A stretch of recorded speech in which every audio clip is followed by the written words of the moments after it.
ఇంకా కొంతమంది ఇక్కడ అవుట్ సోర్సింగ్ సంబంధించిన ఎంప్లాయీస్ ఉన్నారు, వాళ్ళని అడిగి తెలుసుకునే ప్రయత్నం అయితే మనం చేసే ప్రయత్నం అయితే మనం చేద్దాం. విజయలక్ష్మి అండి, అవుట్ సోర్సింగ్ ఉద్యోగిని నేను. మేము గవర్నమెంట్ సెక్టార్లో అవుట్ సోర్సింగ్ ఉద్యోగి పని చేయండి, ఏ గవర్నమెంట్ సెక్టార్ నడవట్లేదు. 10 మంది పనిచేసే గవర్నమెంట్ ఎంప్లాయీస్, దాంట్లో అవుట్ సోర్సింగ్ ఉద్యోగి ఒక 5-6 తోటి 10 మంది పనిని 3-4 తోటి చేపిస్తున్నారు సార్. పని భారం కూడా మాకు ఎక్కువనే అవుతుంది. మహిళలకైతే ఇంకా ఘోరంగా ఉంది. మహిళా ఉద్యోగి అంటే చాలా చిన్న చూపు చూస్తున్నారు. మళ్ళీ మాకు ఒకవేళ మహిళా ఉద్యోగిని డెలివరీ అయితే మాకు ఎలాంటి ప్రసూతి సెలవు, జీతంతో కూడిన సెలవులు లేవు. వితౌట్ పే జీతాలు. ఎన్ని నెలల జీతం రావాలి? మాకు 5 నెలల నుంచి జీతాలు లేవు సార్, పెండింగ్. 5 నెలల నుంచి జీతాలు లేకుంటే ఎలా గడుస్తుంది? కుటుంబం ఎలా గడుస్తుంది? మాకు ఎవ్రీ మంత్ 10 తారీఖు లోపల జీతం వేయమని అడుగుతున్నాము. ఏజెన్సీని రద్దు చేసి మాకు గవర్నమెంట్ హైకోర్టు ఇచ్చిన జీవో ప్రకారం మాకు ఇంప్లిమెంట్ చేస్తే బాగుంటుంది సార్. సమాన పనికి సమాన వేతనం ఇవ్వాలని డిమాండ్ చేస్తున్నాం. కార్పొరేషన్ ఏర్పాటు చేసి ఏజెన్సీ విధానంను రద్దు చేయాలి సార్. నల్గొండ నుంచి వచ్చిన అది టీజీఎస్ ఆర్డిసి డబ్ల్యూ గురుకుల డిగ్రీ కాలేజ్ నుంచి వచ్చినాయండి. మరి మా జీతాలు మరి ఇప్పుడు మూడో నెల నడుస్తుంది. 3 నెలల నుంచి జీతాలు లేవు. మా భార్య పిల్లలు ఎలా చదువుకోవాలో కూడా మాకు అర్థమవుతలేదు. ఇంటి కిరాయిలు కట్టుకోవాలి, ఇంటి కిరాయిలు వెళ్ళవు. ముందే చిన్న జీతాలు మాయి 13,400 రూపాయలు జీతాలు వస్తే మాకు దాంట్లో పిల్లల చదువులు, ఆటో కిరాయిలు, కిరాణము, అన్ని పాల బిల్లు, కరెంట్ బిల్లు అన్నీ రావాలంటే చాలా ఇబ్బందిగా అవుతుంది. జీతాలు పెంచట్లేరు, సమాన పనికి సమాన వేతనం ఇవ్వట్లేరు. సుప్రీంకోర్టు జీవో పాటిస్తలేరు ఈ గవర్నమెంట్. మరి ఉన్నోళ్ళకే చేస్తున్నారు తప్ప మరి ఇంతవరకు మరి ఎలక్షన్ల కంటే ముందు ఏం చెప్పారు, అప్పుడు రెగ్యులర్ చేస్తాము, అవుట్ సోర్సింగ్ అనేది ఉండదు, మీకు ఖచ్చితంగా మీకు ఈ గవర్నమెంట్ వస్తే ఖచ్చితంగా చేస్తామన్నారు.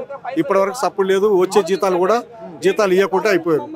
కనీసం మా చిన్న జీతాలతోటి వీళ్ళు ఏం చేసుకునేది ఉంది?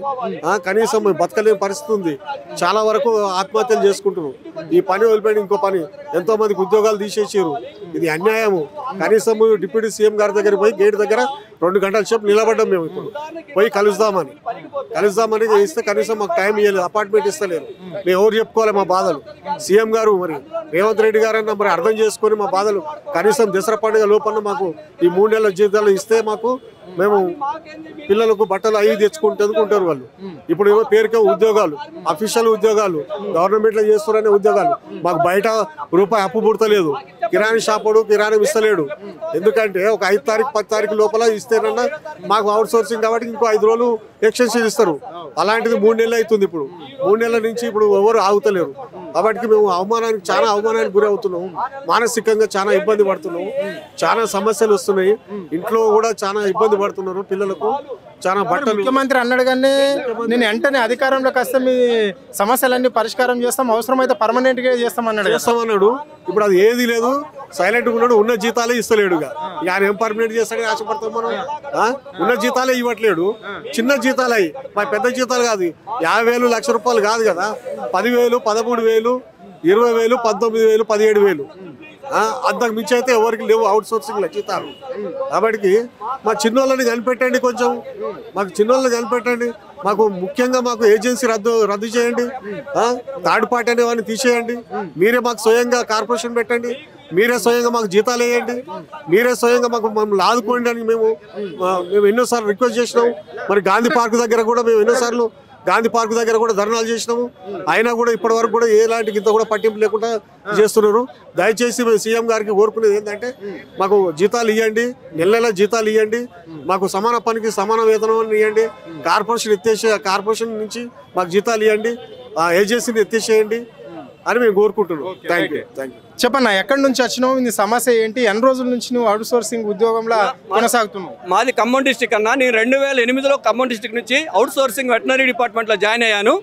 2008లో జాయిన్ అయిన తర్వాత 2008 నుంచి ఇప్పటి వరకు కూడా నా వయసులో జాయిన్ అయిన కాడ నుంచి ఇప్పటి వరకు కూడా చేసుకుంటూ వస్తున్నాను. నేను వచ్చేసి ఎంఏ బీఈడీ అయిపోయింది. నాది ఎంఏ బీఈడీ అయిపోయింది. అయిపోయిన తర్వాత కూడా నేను ఇందులో ఉండేందంటే ఇప్పుడు ఉన్న సిచ్యువేషన్లో ఇతర ఉద్యోగులతో పోటీ పడలేక విద్యార్థులతో పోటీ పడలేక ఉన్న దాంట్లో ఏదో ఒక రోజు రెగ్యులర్ అవుతుందో ఎంతో కొంత జీవనోపాధంగా దొరుకుతుంది కదా అనే ఉద్దేశంతో దీంట్లో ఉన్నామన్నా. మాకు వచ్చేసి ఇప్పటికీ ఖచ్చితంగా 5 నెలలు కంప్లీట్ అయింది, 6వ నెల అన్న. 6 నెలల నుంచి జీతాలు లేవు, 6 నెలల నుంచి జీతాలు లేవు. ఉద్యోగానికి పోకపోతే పై అధికారులు ఒప్పుకునే పరిస్థితి లేదు. మా పరిస్థితి ఎలా ఉందంటే కరవమంటేనే కప్ప కోపం, ఇడవమంటేనే పాము కోపం అన్నట్టుగా అటు కాకుండా ఇటు కాకుండా మధ్యలో ఉన్నాం మేము ఒకటే చెప్తున్నాం, గవర్నమెంట్కి ఒకటే హెచ్చరిక చేస్తున్నాం. అయ్యా మీ విధానాలకు కానీ మీకు కానీ మీ వ్యతిరేకం కాదు, గవర్నమెంట్ సిద్ధాంతానికి వ్యతిరేకం కాదు. గవర్నమెంట్ మాకు రావాల్సిన పెండింగ్ శాలరీస్ మాకు ఇవ్వండి. మా పెండింగ్ శాలరీస్ మాకు ఇచ్చినప్పుడు మీకు కొంచెం సంతోషంగా ఉంటాం. ఒక రెగ్యులర్ ఉద్యోగం చేసే దానికంటే కూడా మేము ఎక్కువైనా సర్వీస్ అందిస్తున్నాం. ఉదయం పూట ఆఫీస్ తీయాలంటే మేము వెళ్ళాలి. ప్రతి దాంట్లో కూడా మేము చేసుకుంటూ ముందుకు వెళ్తున్నాం. గవర్నమెంట్ నడుస్తుంది అంటే అవుట్ సోర్సింగ్ ఉద్యోగుల వల్ల నడుస్తూనే ఉంది. అంటే రేవంత్ రెడ్డి మీకు హామీ కూడా ఇవ్వడం అనేది జరిగింది కదా, మీకు పర్మనెంట్ చేస్తాము అని చెప్పేసి, మీకు ఏజెన్సీ విధానం కూడా రద్దు చేస్తాము అని చెప్పేసి అధికారంలోకి వస్తాయి, మరి ఎందుకు చేయలేకపోయింది? ఆ రోజు వచ్చేసి గతంలో అధికారంలోకి వచ్చిన తర్వాత సార్ ఏం చెప్పారంటే, రేవంత్ రెడ్డి గారు మీ సమస్యను పరిష్కరించాలి అంటే ఒక్క ఛాయ్ తాగి మిమ్మల్ని కూర్చోబెట్టి మాట్లాడించే లోపల మీ సమస్య పరిష్కారం అయితే అన్నారు. అయ్యా రేవంత్ రెడ్డి గారు మీకు 22 నెలలు టైం అయిపోయింది, ఛాయ్ తాగటం బంద్ చేయండి, ఛాయ్ తాగటం ఆపేసేయండి. ఆ ఛాయ్ తాగటం ఆపేసిన తర్వాత ఇప్పటికైనా కానీ దయచేసి మా వైపు చూడండి. మేము ఇది మీకు డిమాండ్ కాదు సార్, మా బాధను వ్యక్తపరుస్తున్నాం, డిమాండ్ చేయట్లేదు. ఛాయ్ తాగటం బంద్ చేసేసి ఆ పెండింగ్ జీతాలను మాకు ఇచ్చేసి మేము గొంతెమ్మ కోరికలు కోరట్లేదు. ఏజెన్సీ వాళ్ళకి మధ్యలో ఒక ఏజెన్సీని పెట్టుకొని గవర్నమెంట్ ఇచ్చే జీతానికి ఏజెన్సీ వాళ్ళు మధ్యలో ఎందుకు సార్? అదే డిపార్ట్మెంట్ ద్వారా మీరు ఇవ్వండి. అందులో మాకు 4,500 కలిసి వస్తాయి, 4,500 కలిసి వస్తాయి. మాకు దేనికో దానికి ఉపయోగపడతాయి సార్. దయచేసి మీరు ఏంటంటే ఏజెన్సీ వ్యవస్థని వ్యతిరేకం, మేము మీకు వ్యతిరేకం కాదు, ఏజెన్సీ వ్యవస్థకు వ్యతిరేకం, గవర్నమెంట్కి వ్యతిరేకం కాదు, గవర్నమెంట్ విధానానికి వ్యతిరేకం. గవర్నమెంట్ విధానం మార్చుకోవాలి, ఏజెన్సీ వ్యవస్థ ఎత్తేయాలి. అది సార్ మేము కోరేది. ఇది పరిస్థితి. అవుట్ సోర్సింగ్ సంబంధించిన ఉద్యోగాలు రాష్ట్ర వ్యాప్తంగా దాదాపుగా 2 లక్షల పైగానే ఉంటారు అని చెప్పేసి కూడా వాళ్ళు చెప్పడం అనేది అయితే జరిగింది. ఆల్రెడీ ప్రభుత్వం దగ్గర కూడా లెక్కలు ఉంటాయి. కంటే ముఖ్యంగా ఇక్కడ ఏజెన్సీ పద్ధతిలో వాళ్ళకు జీతాలు ఇవ్వడం మాత్రం ఆపాలి అని చెప్పేసి కూడా వాళ్ళు చెప్తున్నారు. వాళ్ళు ప్రత్యేకంగా ఒక కార్పొరేషన్ ఏర్పాటు చేసి అక్కడ నుంచి మాకు జీతాలు ఇచ్చే ఏర్పాట్లు ప్రభుత్వం చేయాలని చెప్తున్నారు. గతంలో ముఖ్యమంత్రి కాకముందు పిసిసిగా ఉన్న రేవంత్ రెడ్డి మాకు అనేక హామీలు ఇవ్వడం అనేది జరిగింది. ఇప్పుడు ఆయన ముఖ్యమంత్రి అయ్యాడు. ముఖ్యమంత్రి అయిన నుంచి కూడా మాకు ఒక్కసారి కూడా మనం పిలిచి మాట్లాడిన పాపాన లేదు. ఈరోజు ప్రజాభవన్కి వచ్చేసి ఇక్కడ డిప్యూటీ సీఎం ఇల్లు ఉంటుందని చెప్పేసి ఇక్కడ ఆయన ఇంటి దగ్గరికి వచ్చి మేము నిల్చుంటే 2 గంటల సేపు ఇక్కడ నిలబడ్డా కానీ డిప్యూటీ సీఎం కలవలేడు. ముఖ్యమంత్రి కనీసం కూడా మమ్మల్ని మా వైపు కూడా చూడడం లేదు అని చెప్పేసి కూడా వాళ్ళు ఆవేదన వ్యక్తం చేయడం అనేది జరుగుతుంది.